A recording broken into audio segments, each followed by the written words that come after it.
안녕하세요. 치열한 수익률 대결이 펼쳐지는 매경 주식리그 진행의 이주연입니다.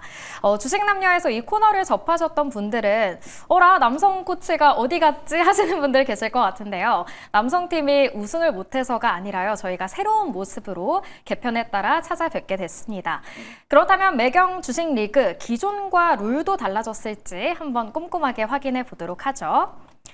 네, 수익률 대결 기간 이제는 한 달로 짧아졌습니다. 한 달 동안 남성팀과 여성팀으로 나뉘어져서 대결이 진행되는데요.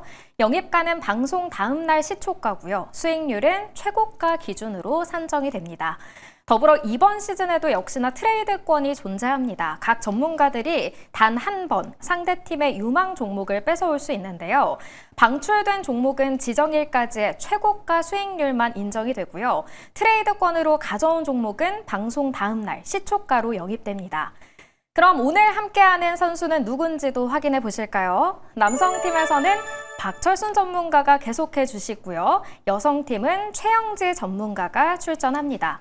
앞으로 또 어떤 선수들이 이 뒤를 잇게 될지, 출전을 하게 될지 계속해서 많은 관심 부탁드리도록 하겠습니다.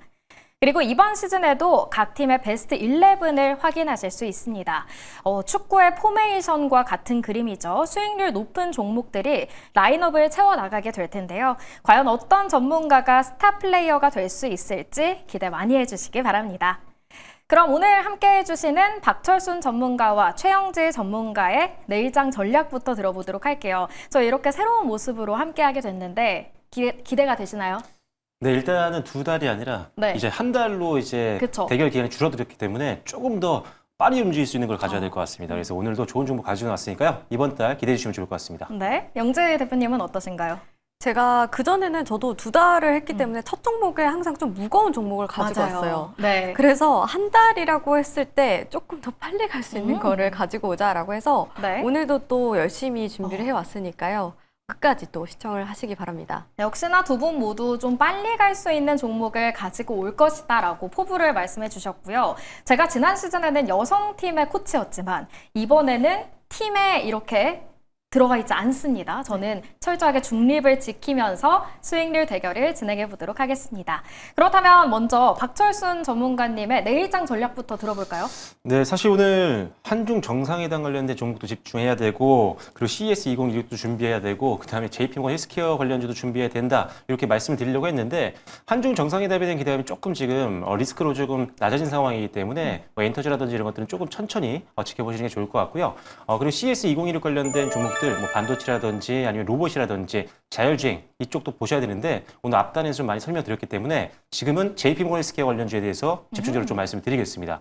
일단 곧 이제 JP모건 헬스케어가 열리다 보니까 그리고 CES 2016은 이제 시작이 됐다 보니까 아무래도 지금 CES 2016 관련된 종목군들 중에 지금 오히려 좀 재료 소멸로 빠지는 종목들이 조금씩 나오고 있는 것 같습니다. 하지만 JP모건 헬스케어는 아직 시작이 되지 않았기 때문에 오히려 반등이 시작된 지금 충분히 잡을 수 있는 종목들이 많다라고 보여지는데 일단 JP모건 헬스케어에서는 너무나도 많은 기업들이 참여를 합니다. 뭐 1,500개 이상의 기업들이 참여를 해서 여기서 다양한 교류를 하고 그 안에서 기술 계약이라든지 이런 것들까지도 이어지는 경우가 많기 때문에 우리가 항상 이 JP모건 헬스케어를 준비하면서 보통 12월부터 관심을 많이 갖고 그 전부터 오르는 경우가 많거든요. 근데 이번에는 좀 늦게 오르긴 하는데 오늘 같은 경우 뭐 대다수의 종목들이 강한 흐름 보이면서 기대치를 더욱더 높여나가고 있는 상황입니다. 특히나 일단은 지금 플랫폼 기술 같은 것들을 갖고 있는 기업들 같은 경우는 더욱더 기대감이 높아지고 있는데 플랫폼 기업 같은 경우는 이 플랫폼 기술을 가지고 상당히 하나의 어떤 신약을 개발할 때 사용되는 게 아니라 다양한 제품들 쪽으로 기술 개발할 수가 있는 장점이 있고요. 그리고 여러 기업들과 동시다발적으로 기술 개발할 수 있다는 장점이 있기 때문에 특히나 기존에 기술 수출했던 전례가 있는 기업들 같은 경우는 이번 JP모건 헬스케어에 참여를 대부분 합니다. 그래서 참여를 한 이후에 추가적인 기술 이전에 대한 내용이라든지 추가 기술 이전 이후에 어떤 임상에 대한 결과들을 발표를 앞두고 있는 상황이기 때문에 더욱더 관심이 필요한 상황이다. 이렇게 보시면 될 것 같고요. 특히나 이제 참여를 하지 않는다고 하더라도 어떤 기업들을 보셔야 되냐면 제약바이오 기업들이 참여 안 하더라도 기술 수출하거나 계약한 빅파마들 있잖아요. 그 빅파마가 혹시라도 메인트레에서 발표를 하거나 어떤 중요한 발표를 앞두고 있다고 한다면 관련주로 움직일 수가 있기 때문에 파트너사라든지 아니면 실질적으로 자체적으로 일단 JP모건 헬스케어에 참여하는 기업들 위주로 여러분들이 배팅을 준비해 보시면 좋겠다 이렇게 말씀드리겠습니다. 네, 내일장 전략으로 1월 주요 이벤트에 주목하자라고 남겨주셨는데 그중에서도 JP모건 헬스케어를 콕 집은 걸로 봐서는 제약바이오 종목으로 또 수익을 내보시지 않을까 싶습니다. 지난 시즌에 제약바이오로 재미 좀 보셨잖아요. 네, 맞습니다. 그래서 역시나 시작은 제약바이오가 될 것 같습니다. 네, 어떤 종목일지는 잠시 후에 들어보도록 하고요. 그렇다면 최영지 전문가님은 어떤 전략 가지고 오셨을까요? 지금 AI 확산이 지속이 되고 있고 그 다음 단계에 대해서 생각을 해봐야 될 것 같은데 저는 이제 그 다음 단계가 전력 인프라라고 생각을 하고 있습니다. 그래서 전력 인프라에 주목을 하자라고 말씀드리고 싶은데요. 지금 뭐 거시경제 측면에서 시황 측면에서 좀 보자면은 고용 지표 발표를 앞두고 있는 상황이죠. 최근 들어서 좀 고용이 둔화되는 모습이었고 특히나 실업률에 대한 것들이 좀 집중이 되고 있는 상황입니다. 안 그래도 뭐 최근에 발표가 됐던 ADP라던가 아니면은 주간 실업상 선고 건수와 관련된 그런 지표들은 개선된 흐름을 보였는데 이번 주 금요일에 고용 보고서가 미국에서 또 발표가 되죠. 네. 그 부분을 앞두고서 고용이 위축이 될지 아니면 개선이 될지에 대한 것들을 좀 불확실한 부분이 이제 시장 변동성으로 이어지지 않을까라고 생각을 하고 있습니다. 그런 만큼 좀 주도하는 섹터들도 명확하게 나타날 수 있다라고 판단하고 있고요. 특히 이번 주에는 CS 일정이 있는데 제가 앞서 말씀드렸던 것처럼 사실 CS와 관련해서 로봇이라던가 반도체 관련된 종목들이 이미 많이 반영이 됐다라고 생각하고 있어요. 네. 그래서 CS 일정이 시작됨에 따라서 오히려 재료 소멸로 좀 주가가 하락할 가능성이 높다라고 판단을 하고 있고요. 대신에 올라가지 않은 섹터라고 한다면 자율주행 쪽도 저는 괜찮아 보이고 그리고 전력 인프라 관련된 종목들도 긍정적이게 바라보고 있습니다. 전력 인프라는 이번 CS 일정뿐만 아니라 장기적으로 끌고 가기에도 긍정적인 부분들이 많이 있고 AI 데이터 센터라던가 AI 시장에 있어서 전력의 핵심 요소이기 때문에 장기적으로 좀 끌고 가는 전략도 굉장히 좋겠다라고 생각하고 있어요. 특히 뭐 구조적으로 좀 수혜가 예상되는 부분이라고 한다면 송배 전망이라던가 이런 것들이 고도화될 것으로 보이고 뭐 변압기라던가 초고압 케이블 전력 기기와 관련된 것들 이런 것들도 굉장히 부각이 될 가능성이 높다라고 생각하고 있거든요. 그리고 구리 가격이 지금 AI 데이터 센터 수요가 증가함에 따라서 같이 올라가고 있는 모습인데 그런 만큼 구리 가격과 관련된 밀접하게 움직이는 종목들, 뭐 전선 관련주 이런 종목들도 눈여겨보시는 게 어떨까라고 생각이 들어서 그와 관련된 종목을 준비를 해왔습니다. 네, 최근에도 반도체가 랠리를 펼쳐서 짧은 시간 안에 수익을 내려면 달리는 말에 올라타지 않을까 싶기도 했거든요. 네, 두 분 모두 반도체는 뒤로 하고 제약 바이오와 전력 인프라를 가지고 오셨습니다. 과연 어떤 종목일지 지금 바로 공개해 보도록 할게요. 박철순 전문가님은 ABL 바이오를 또 한 차례 공략을 하시네요. 최영지 전문가님도 대한전선을 새롭게 가지고 오셨습니다. 먼저 ABL 바이오에 대한 기대감부터 들어볼게요. 지난 시즌에 100% 넘는 수익을 내줬던 종목이잖아요. 네. 이번에도 그 수익 맛볼 수 있을까요? 네, 맛볼 수 있을 것 같습니다. 일단은 뭐 수익률은 어느 정도는 모르겠지만 상당한 수익을 기대해 볼 수 있을 것 같은데 일단 ABL는 지난 매경 주식 리그에서도 첫 번째 종목으로 소개드렸던 종목이 있거든요. 그래서 130% 넘게 수익이 났던 종목인데 지난달에는 조금 이제 횡보 흐름들이 나왔습니다. 그런데 오늘 정규시장 종가 기준으로 결국 최고가에 안착을 했기 때문에 이제는 본격적으로 저항선 뚫고 조금 상승 흐름이 더 이어질 가능성이 있다. 그리고 JP모건 헬스케어 일정을 앞두고 있는 상황에 JP모건 헬스케어에 또 한 번 추천이 돼서 이제 참여를 하기 때문에 다시 한번 여기서의 어떤 성과를 기대해 볼 수 있을 것 같습니다. 실제로 JP모건 헬스케어에서 미팅을 통해서 기술 이전까지 성공을 했던 케이스를 가지고 있는 게 바로 ABL 바이오이기 때문에 이 JP모건 헬스케어 관련주로 가장 우리가 주목해야 되는 종목이다라고 말씀드릴 수가 있고요. 일단 이 회사는 뭐 뇌질환 치료제 플랫폼이죠. BBB 셔틀 플랫폼인 그랩바디 B를 개발한 기업이고 이걸 통해서 다양한 약물을 뇌 쪽으로 무난하게 통과를 시킬 수 있게 해주는 그런 역할을 해주는 플랫폼이라고 보시면 될 것 같습니다. 산오피에 이어 작년 같은 경우 GSK, 그 다음에 일라이릴리까지 총 9조 원대의 어떤 9조 원에 육박하는 누적 기술 이전을 체결했을 정도로 굉장히 비판으로부터 신뢰를 갖고 있는 기술을 갖고 있는 게 바로 ABL 바이오다라고 생각을 하시면 될 것 같고요. 특히나 이제는 뇌 쪽으로 치료제를 전달하는 플랫폼으로만 우리가 볼 게 아니라 이제는 근육이라든지 장기라든지 이쪽으로도 범위를 좀 확대할 수 있는 기술들이 개발이 되고 있는 상황이어서 더욱더 기대감이 높아지고 있습니다. 특히나 일라이릴리가 기술 이전만 한 게 아니라 지분 투자까지 했었거든요. 근데 이걸 봤을 때 일라이릴리는 아무래도 이제 비만 치료제 쪽에 굉장히 목숨을 걸고 있는 상황이잖아요. 그래서 제가 봤을 때는 이제 근육 쪽에서 이 플랫폼을 활용할 수 있다라는 가능성들이 지금 계속적으로 제시가 되고 있는 상황이어서 제가 봤을 때는 금감소증 해결에 이 기술이 활용될 것으로 보고 있는 상황입니다. 그래서 이제 비만 치료제 관련된 테마로도 엮일 수 있는 가능성이 있기 때문에 이 또한 계속적으로 뉴스를 확인해서 여러분들이 확인을 좀 하시면 되겠다. 이렇게 말씀드리겠고요. 그다음에 이제 이주강체 기반의 항체 약물 접합제 ADC죠. 이쪽 관련해서도 이제 사업을 계속적으로 영위하고 있는데 자회사인 네옥바이오를 통해서 개발 중입니다. 관련된 임상들이 이제 본격적으로 진행이 된다라고 한다면 ADC, 특히나 이주강체 관련된 ADC 쪽으로도 테마가 형성됐을 때 함께 움직일 수 있는 가능성이 있기 때문에 이 또한 기대감이 있다라고 생각하시면 될 것 같고요. 마지막으로 제약바이오 업체들 항상 볼 때 임상 결과가 나올 때마다 굉장히 많이 움직이잖아요. 그쵸? 근데 이게 띄엄띄엄 있는 기업들은 기다리다 지칩니다. 네. 근데 이 회사는 내년 올해죠 이제. 이게 계속 내년이라고 하는데 네. 올해입니다. 올해 이제 상반기 때 임상 기대감이 굉장히 높습니다. 일단은 파킨슨병 치료제 관련된 임상 2상 진입이 예정이 되어 있는 상황이고요. 그 다음에 로런 타겟의 임상 1비상 발표가 예정이 되었고 담도암, 대장암 치료제 관련된 임상 2상 추가 데이터 발표가 1분기 때 있습니다. 지금이 1분기죠. 그 다음에 위식도암 관련된 치료제 관련된 파이프라인에 대한 임상 관련된 임상 1비상이 역시나 1분기 때 데이터 발표가 예정이 되어 있기 때문에 1분기 때 상당히 많은 파이프라인에 대한 중간 결과를 알 수 있다고 한다면 그때마다 유의미결 결과가 나왔을 때 단기 시세도 기대해 볼 수 있는 상황이다라고 보시면 될 것 같습니다.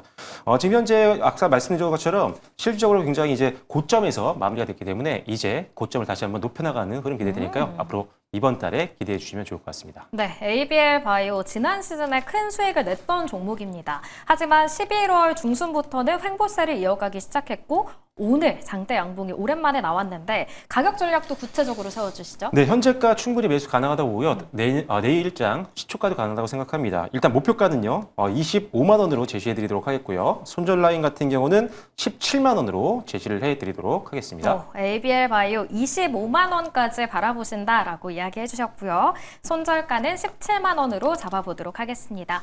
그럼 이어서 최영지 전문가님은 대한전선을 가지고 오셨는데 기대감을 한번 쭉 짚어주시죠. 네, 일단 대한전선 같은 경우에는 최근에 구리 가격 상승에 따라서 시장에서 부각이 됐고요. 대표적인 전선 업체라고 볼 수가 있습니다. 주요 고객사로는 한국전력공사를 보유를 하고 있는데 최근에 이제 AI라던가 전력 인프라 확산에 따라서 이런 전선 관련된 종목들이 구조적인 수혜가 예상이 된다라는 그런 이슈들이 굉장히 많이 나오고 있어요. 특히 대한전선 같은 경우에는 초고압 직류송전 케이블 기술을 보유를 하고 있는데 이게 거의 세계 최고 수준이라고 볼 수가 있습니다. 이 기술이라고 한다면은 장거리라던가 아니면 고효율, 대용량과 관련된 이제 전력 송전 핵심 기술이라고 볼 수가 있는데 그런 만큼 이번 전력 인프라가 이제 시장에서 부각이 됐을 때 대한전선 또한 강하게 움직일 가능성이 높다라고 생각하고 있고요. 구리 가격하고 연동이 되는 가장 큰 이유가 이제 제조하고 있는 제품들이 구리 가격에 가장 밀접하게 이제 원가에 반영이 되기 때문입니다. 그래서 구리 가격이 상승을 하게 되면은 제품 가격도 인상을 할 수밖에 없는 상황인데 그렇게 되면 장기적으로 봤을 때 실적 개선이 이어질 가능성이 높다라고 판단이 돼서 관련된 종목으로 계속해서 테마성으로 움직이고 있는 모습이고요. 작년 기준으로 봤을 때 구리 가격이 전년 대비 35% 증가를 했는데 올해 같은 경우에도 지금 공급망에 차질이 생기게 된다면 추가적으로 상승이 가능하다라고 보고 있습니다. 그리고 실적 같은 경우에도 개선세를 보이고 있는데요. 이번에 4분기 매출이 9천억 원대가 예상이 됩니다. 연간 기준으로 사상 최대 실적이 예상이 되는 만큼 실적 모멘텀도 있는 종목이다라고 말씀을 드릴 수가 네. 있습니다. 차트적인 관점에서 오늘 대량 거래량이 발생을 하면서 그동안에 좀 횡보했던 구간대를 돌파를 하고 상승한 모습인데요. 주봉으로 봤을 때는 이전에 2021년에 고점 44,000원 구간대까지도 상승했던 구간대가 있습니다. 일단 단기적인 관점에서는 목표가 32,000원으로 제시를 해드리도록 하겠고요. 손절가의 경우에는 20선 기준인 19,000원 구간대 제시를 해드리도록 하겠습니다. 네, 오늘 전선 관련주들이 좋았는데 그중에서도 가장 큰 폭으로 상승했던 대한전선에 올라타 보도록 하겠고요. 목표가 32,000원, 손절가 19,000원으로 설정해 보겠습니다. 그렇다면 제가 이제 중립의 입장에서 두 종목에 대해서 모두 질문을 하나씩 드릴 거예요. 우선 ABL 바이오부터 갈까요? 이제 네. 기술력은 좀 한 차례 인정을 받은 것 같습니다. 앞으로 중요한 건 임상 데이터나 마일스톤 일정 같은 걸 텐데 임상 기대감이 이미 높다고 말씀을 해주셨잖아요. 네. 임상이 성공적이면 주가에는 긍정적이겠지만 반대의 경우에는 리스크가 될 수도 있는데 이에 대한 걱정은 크게 하지 않아도 될까요? 그게 이제 어떻게 보면은 플랫폼 기업들의 강점이라고 보시면 될 것 같아요. 일단 신약을 개발하는 기업들 같은 경우는 네. 신약 개발 이슈가 나왔을 때 시장에 관심이 몰리고 그런 결과가 나왔을 때 기대에 못 미치는 결과가 나오면 급락으로 이어지는 경우가 그쵸. 많거든요. 근데 플랫폼 기업들은 하나의 기업과 계약만 하는 게 아니라 다수의 기업들과 계약을 할 수가 있고 그것도 하나의 파이프라인, 하나의 어떤 치료제만이 아니라 여러 가지 치료제 쪽, 모달리티를 굉장히 확장할 수 있는 강점이 있기 때문에 그런 면에서 상당히 리스크가 작다라고 생각하시면 될 것 같고 앞서 말씀드렸다시피 ABL 바이오는 이미 9조 원에 육박하는 일단 기술 수출을 했기 때문에 이제는 올해부터 좀 약간의 순이익이 좀 흑자 전환할 걸로 보고 있는 상황이고요. 올해 같은 경우는 이제 본격적으로 흑자 전환이 더 강해질 수 있는 왜 이제 기술료라든지 이런 것들이 들어온다라고 한다면 실적은 더욱더 안정적이 될 수 있으니까요. 가장 많은 기술 수출과 그 다음에 파이프라인을 갖고 있는 ABL 바이오는 역시나 플랫폼 기업 중엔 대장주라고 보시면 좋을 것 같습니다. 역시 ABL 바이오 전문가님답게 말씀을 참 잘해주셨습니다. 플랫폼 기업인 만큼 이에 대한 리스크는 크지 않다라고 정리를 해주셨고요. 이어서 저는 대한전선에도 질문을 드려야겠습니다. 대한전선이 구리 가격 상승이 단기적으로는 실적 개선에 도움이 될 거다라고 이야기를 해주셨잖아요. 그런데 가격이 과도하게 오를 경우에는 발주처가 투자를 미루거나 또 규모를 줄이면서 오히려 중장기적으로는 리스크가 될 수도 있지 않을까 생각하거든요. 네. 그런 부분도 사실 생각할 수 있다라고 보고 있는데 네. 저는 그러지 않을 가능성이 높다라고 생각하는 게 전력이 굉장히 AI나 AI 데이터 센터에 있어서 핵심 요소고 사실 우리가 살아가는 데 있어서 전력은 거의 대부분 요소에 필수적이죠. 필수적이잖아요. 그런 만큼 그런 리스크적인 부분들보다는 이제 원자재 가격이 올라가게 돼서 제품 가격이 인상을 하게 되면은 단기적으로 실적이 개선이 되면서 조금은 주춤하는 구간대가 있을 거예요. 근데 그 구간대 오히려 저는 더 지켜보면서 좀 더 비중을 확대하는 구간으로 좀 생각을 하고 있거든요. 그래서 너무 그런 리스크를 생각하기보다는 장기적인 관점에서 필수 요소이기 때문에 긍정적이게 바라보자 이렇게 말씀을 드리고 싶습니다. 네. 그리고 또 수익률 대결은 이번 달까지니까요. 네. 또 한 달 안에 움직임이 나올 수 있지 않을까 싶기도 합니다. 박철순 매니저님, 네. 더 많은 이야기 어디서 나눌 수 있죠? 네, 방송에서는 좀 시간 관계상 다양한 이야기를 전달 못 드리고 네. 있습니다. 추천주에 대한 다양한 인사이트와 뉴스들 전달 드리는 채널이 있습니다. 네이버 밴드에 박철순 검색하시고 들어오시면 다양한 뉴스와 그리고 주말에도 주간 증시일정과 같은 다양한 내용들 전달드리고 있으니까요. 들어오셔서 좋은 정보들 받아가시면 좋을 것 같습니다. 네, 네이버 밴드에 박철순 매니저님 검색하셔서 많은 인사이트 얻으시길 바라겠습니다. 오늘 새롭게 함께한 소감 짧게 들어볼까요? 네, 일단은 굉장히 시간대가 바뀌어서 오히려 좀 더 집중력이 높아지는 것 같습니다. 네. 일단 이번 달 굉장히 짧은 시간 동안 배틀을 예. 하는 거기 때문에 더 좋은 종목들 다음 주에도 갖고 올 테니까요. 기대 많이 해주시기 바라겠습니다. 영지 대표님도 짧게 한마디 해주시죠. 네. 열심히 잘 준비해 오겠습니다. 이보다 또 정직한 멘트는 없는 것 같습니다.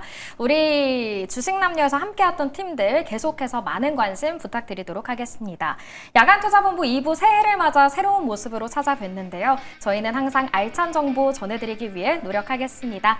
내일 저녁 이 시간에 뵙겠습니다. 시청해주신 여러분 고맙습니다.